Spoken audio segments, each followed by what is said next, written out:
এই পাগলের বাচ্চা, তোর এত বড় সাহস, তুই আমার গায়ে হাত তুলেছিস? এই তুই জানিস আমি কে? আমার গায়ে হাত তোলার পরিণাম কি হতে পারে? তোকে তো আমি...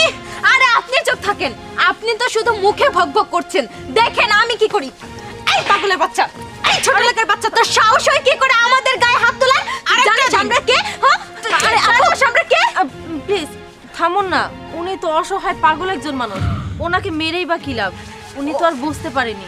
ও মা গো, পাগলের জন্য দেখি দরদ উতলাই পড়তাছে। শুনেন, যদি পাগলের জন্য এত মায়া লাগে তাহলে এই জায়গায় বিয়ে বসতে কেন আসছেন? তাহলে এই পাগলের সাথে বিয়ে বসলে তো হয়।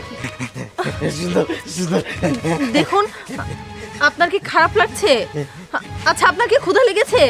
ও মা, দেখি পাগলের জন্য দরদ উতলাই পড়তেছে। শুনেন, পাগলের জন্য যদি এতই দরদ লাগে তাহলে এই জায়গায় বিয়ে বসতে কেন আসছেন?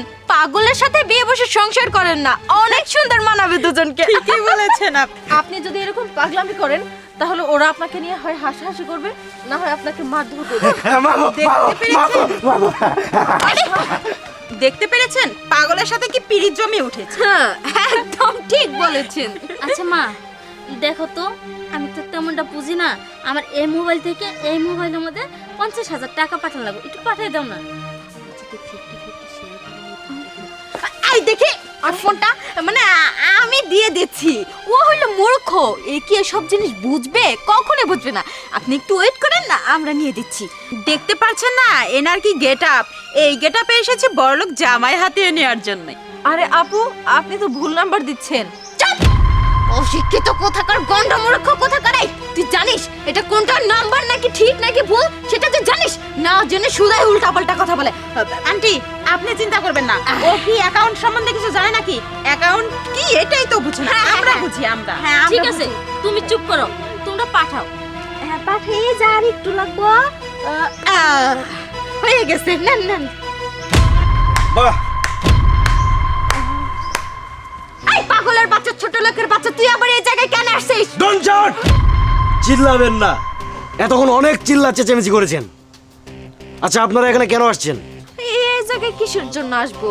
আমাদের পাত্রের ইন্টারভিউ ছিল, যাকে সিলেক্টেড করবে সেই হচ্ছে মানে আমাদের ভিতরে তিনজনের মধ্যে যাকে পছন্দ হবে তাকেই বিয়ে করবে।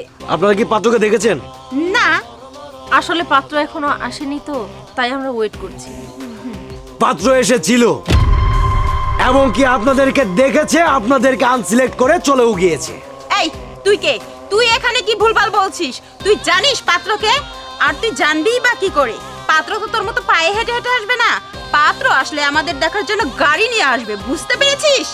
হ্যাঁ, পাত্র পায়ে হেঁটে এসেছে, কারণ তোমাদের মতো লুবি মেয়েদের দেখতে আমার ছেলের গাড়ি লাগে না, পাই যথেষ্ট। তোমাদের পাশে যে দাঁড়িয়ে আছে পাগল ছেলেটি, সেই আমার একমাত্র ছেলে শিশির চৌধুরী। হ্যাঁ, এতক্ষণে নিশ্চয়ই আপনারা সবাই আমার পরিচয় পেয়ে গেছেন। আপনারা ভাবতে পারেন হুটহাট করে এসে আপনাদের গালে কেন থাপ্পড় দিলাম। বলতে পারেন আপনাদের কাছে আমার একটা ধৈর্যের পরীক্ষা। আমি সারাদিন অফিস করি, মাথা ঠিক থাকে না। বাসায় এসে রাগের মাথায় আপনাদের কিছু বলে দিলাম বা গায়ে হাত তুললাম। কেউ তো রাগ হয়ে আমার সাথে তর্ক করবে, আর মিসবিথি আপনি তো রাগের বশে আমার গায়ে হাত তুলেই বসবেন। শুনুন, সংসার টিকিয়ে রাখার মূল মন্ত্র হচ্ছে একজন আগুন হলে একজনকে পানি হওয়া, যেটা আমি ওনার মধ্যে পেয়েছি। বাকি থাকলো দ্বিতীয় ধাপ, একজন মহিলা তার অ্যাকাউন্টের টাকা ট্রান্সফার করবে বলে আপনাদের কাছে আসলো সাহায্য নিতে। আপনারা কি করলেন? আপনারা সেই বিশ্বাসের সুযোগ নিয়ে সেই সমস্ত টাকা আপনাদের অ্যাকাউন্টে ট্রান্সফার করে দিলেন। আরে আপনাদের মধ্যে যদি আমি কাউকে সিলেক্ট করি, আরে আপনারা তো আমার কোম্পানিটাই গিলে খাবেন। আপনারা দুজন আনসিলেক্ট, আপনারা দুজন আসতে পারেন। ও আর হ্যাঁ, শুনুন, আপনারা শুধু আমার না, পৃথিবীর কোনো ছেলেরই বউ হওয়ার যোগ্যতা আপনাদের মধ্যে নেই। সংসার করতে হলে ওনার মতো হতে হবে। প্লিজ আমাদেরকে আর একটা বারের জন্য সুযোগ দিন। সুযোগ না, এখানে দ্বিতীয়বার কোনো সুযোগ দেওয়া হয় না। আসতে পারেন আপনারা। মা, আমার ওনাকেই পছন্দ হয়েছে, তুমি কি বলো? বাবা, এই মেয়েকে আমারও পছন্দ হয়েছে, এই মেয়েই তোর বউ হওয়ার যোগ্য।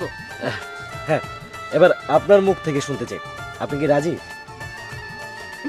আরে মা, ঠিক আছে, তুমি তো আমার লক্ষ্মী বৌমা।